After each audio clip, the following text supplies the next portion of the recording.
All right, family. Black Power is the truth hour with General Sarasun said he kicked back. Get your mind ready for some information that's guaranteed to be heavy. We got a powerful one today, family. We're gonna be talking about the Scorpion King. You know, they made a movie off of the Scorpion King, which is in actuality an ancient African king that come from the Upper Nile, African.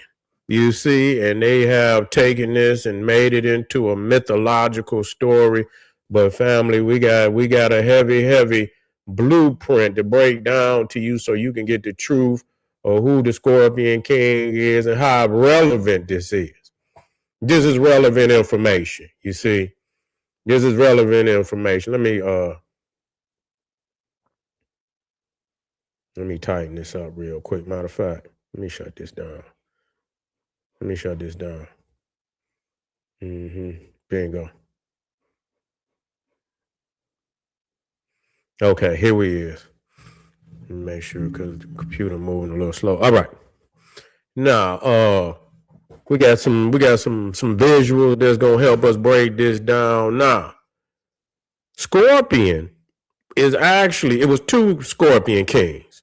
Okay, Scorpion 1, Scorpion 2.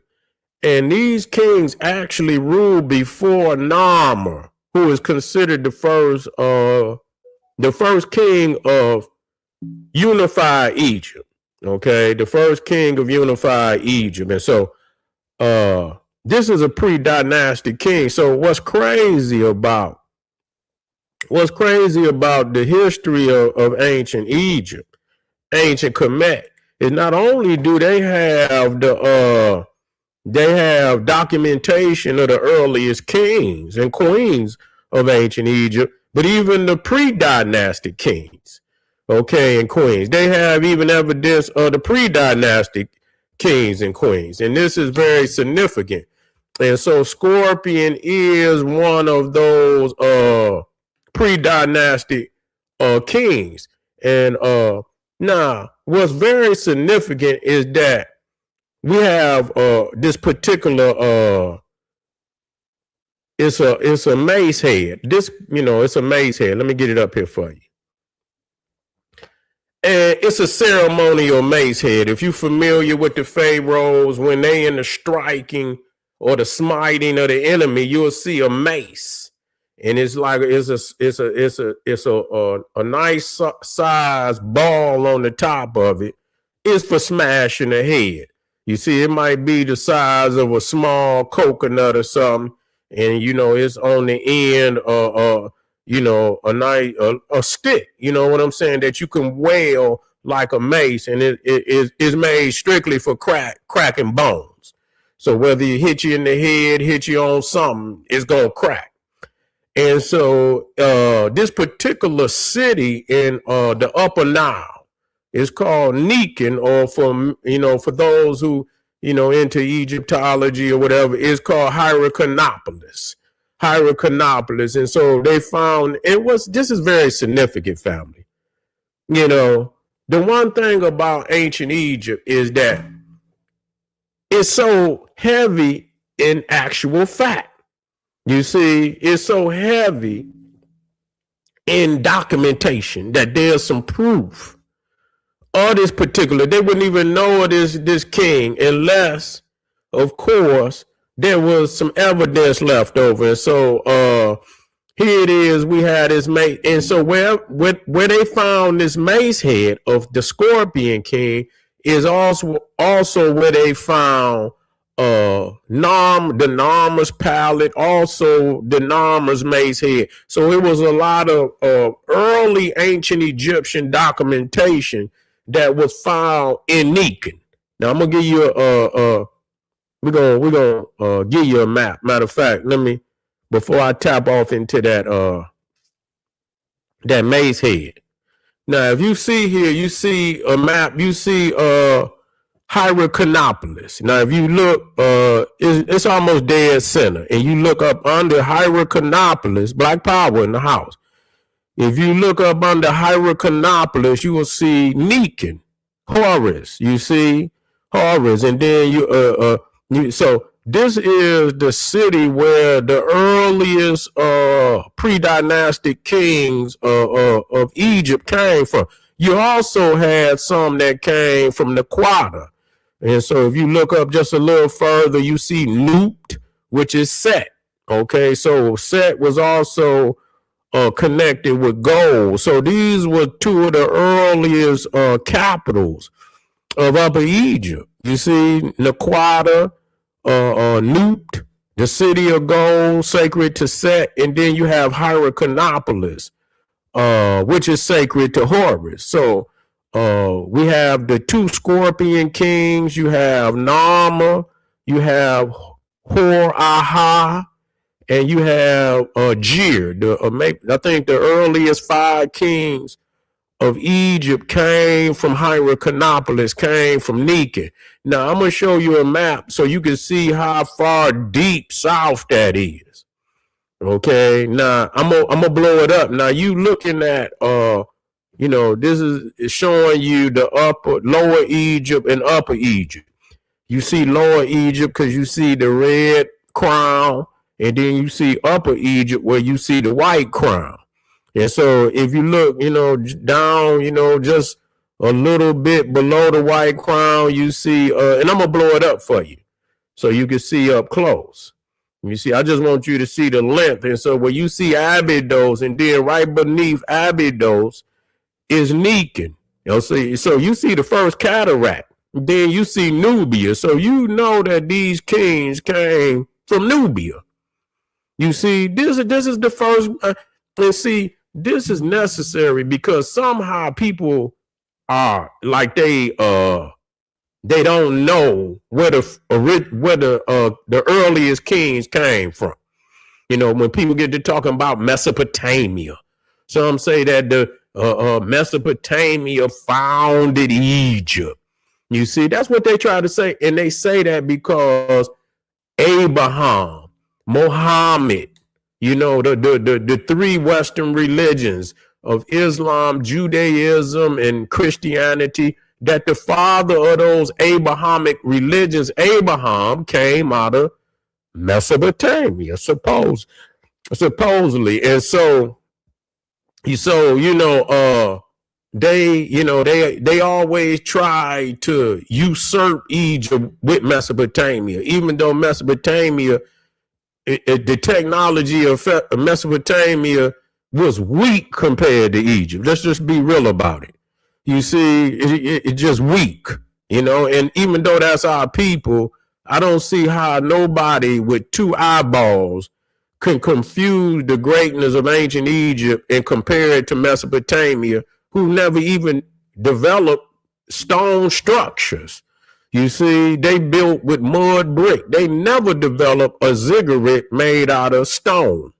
So, that just show you that they stayed stuck in one of the most preliminary stages of development where Egypt had gone forward and had moved into stone and then just megalithic blocks. You feel me? And so they far surpass anything that Mesopotamia ever achieved. But this is necessary because we act as if we don't know where the first kings of Egypt came from. Not only did they come from the south, they came from deep south. Okay, they came from deep south because you can see Nikan. You're technically in Nubia. Okay, you can see Nubia right there. The first cataract, for many, those that study Egypt, the first cataract is basically what they consider to be the dividing line between Nubia and Egypt. Now, that was even pushed back. You know what I'm saying? That was even pushed back because, Nubia went far beyond the first cataract, but some of that land had been conquered by earlier Egyptian kings. You see what I'm saying? So now this is here is a picture of Menes. Many people believe Menes and Hor-Aha was the same king. You can see right there that many people say he looked just like Mike Tyson. Looked just like Mike Tyson. And so many people believe that Narma or Menes very well could have been the son of Scorpion too. Okay, now let me drop some science. Let me get back to this map right here. We'll come back. We'll come back to let me come back to this. I'm gonna drop some science real quick on Nikan. Okay, and how important this city is in pre-dynastic. Now we know Narma came from Nikan. Okay, we know Narma. So they said the evidence linking Narma to Nikan, the Narma palette was found at Nikan. Okay, so the oldest historical document of ancient Egypt, which is the Narma palette, was found at Nikan. It depicts Narma wearing both the white crown of Upper Egypt and the red crown of Lower Egypt. But the principal crown was the white crown. Okay, the principal crown was the white crown. So when you look at most of the, you talking about Osiris and Mut and many of those, they wear the white crown. So the white crown most definitely was the superior crown because it legitimizes that you were the king of Upper Egypt. And by default, the king of Upper Egypt was the king. So when Egypt split in you had an intermediate periods where there was no united ruler between Lower Egypt and Upper Egypt, the Africans followed the king of Upper Egypt. That's who they followed. Okay, they didn't follow the king of Lower Egypt. The Africans followed the king of Upper Egypt, he who wears the white crown. And so the palette, the Narma's palette was discovered in a temple deposit, meaning it was placed intentionally in a sacred center tied to royal authority. This strongly implies Nikan was one of Narma's main cult and power centers. Okay, Nikan as a royal capital before unification. So when you talking about before Egypt was unified, reunified, not unified, but reunified under Narma, okay, under Narma, the first capital of Upper Egypt was Nikan. Before Waset, it was Nikan. And I'm going to talk about the first 5 kings who came from there. So, we're going to discuss that. So earliest rulers associated with Nikan included Scorpion King 2. We're going to talk about and Scorpion King 1. Kings associated with Nikan used the Horus Falcon, early Shirak names, royal ritual imagery later standardized across Egypt. So when you look in their Shirak, and the Shirak was pre-Cartouche. Later on, Cartouche is what they carved the name of the pharaohs in. But before the Cartouche, they had a Shirak, which is more square. And it had the image of the temple down in the bottom. And at the top would have been some symbols of the pharaoh's name. And on top of that Shirak, many of them had Horus, and some of them had Horus and Set. They had Horus and Set, okay? And some of them earliest kings also had Set in their names, okay? So we want to be clear about that. Narma's name is written in the Shirak atop by the Horus Falcon. Nikan was the primary cult center of Horus in pre-dynastic Egypt. Okay, so this ideological link is not accidental. Horus kingship ideology was born at Nikan. So this was the main cult center of Horus. Okay, which later became the dominant attribute of the pharaoh, the Horus king. You see, Narma presented himself as Horus incarnate, aligns perfectly with a Nikan origin.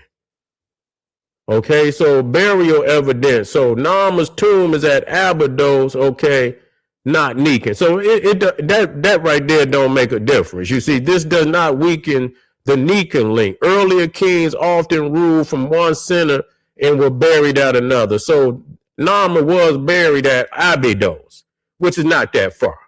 Okay, so when you got you got your capital, but then many times you have your spiritual, area where you bury, the ones that have passed on. So even in ancient Egypt, you see, the capital was on one side of the river, and the tomb was on the west side of the Nile, which is where the sun set. So just that the capital is not necessarily the cemetery.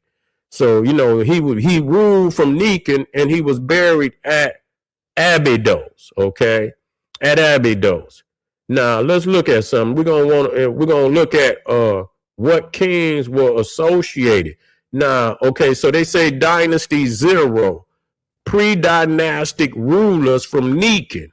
Okay, so you got Scorpion King 1. 3300 BCE.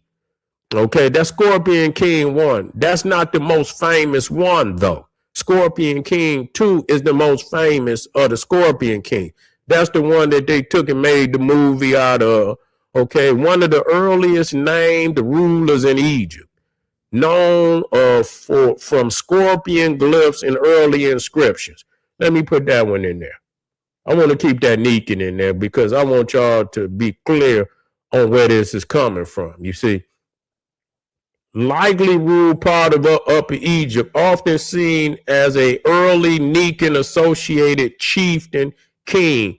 Evidence is limited but consistent with Nikan's earlier dominance. Then we got the Scorpion King 2, right around 3200 BCE. The most important early ruler tied to Nikan. So when you talk, the scorpion mace head was found at Nikan. And again, that's a ceremonial mace head. This is what the king uses when he go to war, is to smash the skull of the adversary. So it's a nice thick mace.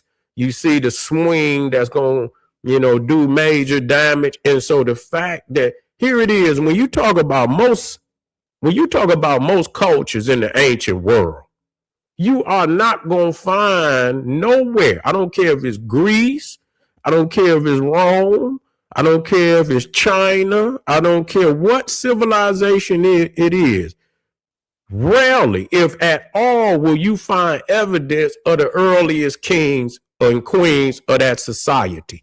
Most all other societies, the earliest kings are almost mythological. You can't even too much find the latter kings. If you go to Greece, I guarantee you that I have never heard of really one king tomb out of Greece that they have ever found. So for Egypt, you didn't find hundreds of, we're talking about thousands and thousands and thousands of burials now, millions of burials. But we talking about dynastic nobles, royalty. You see what I'm saying? So you didn't find thousands and thousands of royalty, nobles and kings and queens and princesses and all of that have been found. You can't even go into Greece and find one tomb of a king or a queen. You see what I'm saying? At all. You can't go to any of these other societies and find a tomb. Not one. But here you literally have all, they didn't, and whether you have everything that was in the tomb, you might not have everything. But even if they emptied the tomb out, even if they robbed the tomb, the literature that was on the tomb is still, mind blowing. You see, but some of the tombs they was able to find some artifacts. And to be able to find artifacts, where you got literally writing, when you look at the Narma palette and you look at the Narma mace head and the Scorpion mace head, these are highly advanced artifacts. These are not nobody just twiddling, and this is highly advanced artifacts. So to be on this level at 3200 BC, and most people can't even show you, the Greeks can't even show you evidence from 400 BC. They can't even show you too much evidence from 400 BC, let alone 3200 BC. Okay, so this is highly important that we understand how far more advanced Egypt is than any other civilization on the planet.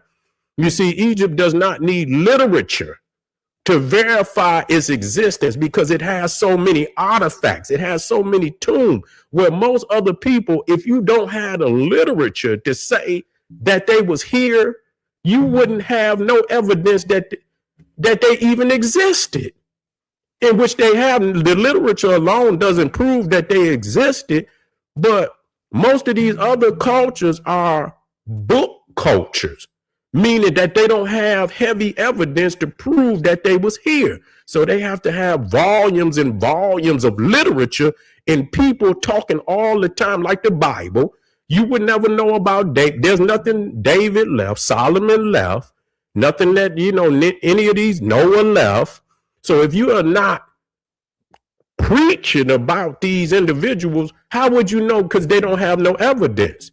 And many of these other cultures are in the same predicament as the Bible, that they don't have no evidence. So again, to have pre-dynastic king, and these are still not the earliest, because you can go into Nubia, in which they found at Castule, which is even further down, where they see that there were Nubian burials very similar to the ones at Abydos that predate Abydos by almost 800 years. So even then, you talking about that the dynastic position, when we talk about the Pharaoh, the early chieftain, the wearing of the upper crown, the crown of Upper Egypt, the white crown. They found that crown on a king in Nubia at 3800 BC, and that's 600 years earlier than this king right here. We talking about Scorpion King. 600 years earlier, there was already a king wearing the crown of Upper Egypt. You see, and so we got Scorpion. Now, Narma was also evidence. You found his pallet, his mace head at Nikon. He was found. Also, the first dynasty kings included Hor-Aha. Now, if you go to the burial at Abydos, you will see also Hor-Aha was also had a tomb there. And so they believe he was the successor to Narma. Okay, and so he also came from Nikon. And then you have the third king, whose name is Jer, Djer, and he also came from Nikon. And so he expanded royal authority across Egypt, strengthened the divine king concept. And so all these kings came from the earliest capital of Egypt, which they call Nikon. Okay. Now, what's crazy about this? You see both on the Narma's palette and the Scorpion mace head, you see that they having a Masonic parade. You see what you see in that. You can look down at the bottom where it says the hoe, which is what you dig. We talking about the tool of agriculture. So when you see the Masonic parade, when they come out and when they say, for instance, they about to have a ceremony for, say, for instance, the White House. I've seen when George Washington had a parade, they had a ceremony before, even building the White House, where they come out and, some of the guys that are in power, they take shovels and they dig down in the dirt ceremonially. This is a ceremony, and they dig down in the dirt and they throw the dirt. This is a ceremony. And so when you see Scorpion right here, and he got the hoe, that's what's happening. This is a ceremony. And this is where they are actually building the first capital of Egypt. So, they're about to build some great palaces and things of that nature. And so you see him with the hoe, and he's dug down in the dirt as a ceremony. You see also the scorpion. And the scorpion, of course, is a powerful symbol of warriorhood. You see what I'm saying? Striking. You see striking one, and putting that poison in the veins. And also just like on the Narma's palette, you see the little toit. They're very short, very short, down there carrying the totem poles. And these were the children of Ptah and the children of Bes, which were two of the earliest deities of ancient Egypt, Bes and Ptah, which is the little toit. And you can see that they are on the palettes. You see what I'm saying? That in Egypt was named after Ptah. Egypt Ptah. And so this is very clear that they understood that interior African had, was the founder of what today we call Egypt. They were the founders coming out of the interior of Africa. So again, now I knew that there was a goddess, Selket, and I knew she was a scorpion goddess. And I asked the AI whether that was the goddess, and they said that it was not. I don't trust that. So I would have to go back and do some research on that to see, was there a god? Because most of the time when they show an animal zoo type like that, it's associated to some form of a deity, god or goddess. And so the fact that they may very well don't want to accept that the African goddess was being venerated even in pre-dynastic time. And so you can't, listen to everything the AI is saying. You have to always go behind and do the extra research. Never accept just what it says the first time, second time, third time. If you adamant about what you believe, you pressure it with facts. You make it bow down to what the proof of reality is, and it will most definitely eventually bow down. It'll come up with the information, but you got to pressure it to come up with the information, because it's going to go to the default setting, and that's white supremacy. That's what it's going to go to unless you pressure it. And then it will go into the system and try to tap into other sources that's going to clarify, and it'll tell you, yes, we understand. Well, I'm glad you put the pressure on me because I see what you're saying and you're exactly correct. So you understand? So so most definitely it's still a tool that can be used, but you have to pressure it to come up with the truth. All right, family, I appreciate y'all being here with me today. Make sure you get over there the Patreon. Most definitely, we got some fire popping off. We're gonna be talking about the Shabaka stone. Let me see if I got the there you go, right there. And this is a ancient document that was republished. It was let me get that one out of there. It was republished during the 25th dynasty by the Kushite pharaoh Shabaka on the creation of the universe by the black god Ptah. And I want y'all to tap in because this is one of the most important documents in all of ancient Egypt that nobody is talking about, where they got the scientific origin of the creation of the universe right here today. We want to tap in. Also, we're going to be tapping into Hitler and what the Germans took out of Egypt when they invaded Egypt, you see. And so most definitely we got two powerful presentations over there. I'll see y'all real soon. Arm yourself with knowledge. Bang on the wicked beast daily. Liberation through African education and confrontation. Boom. Black power.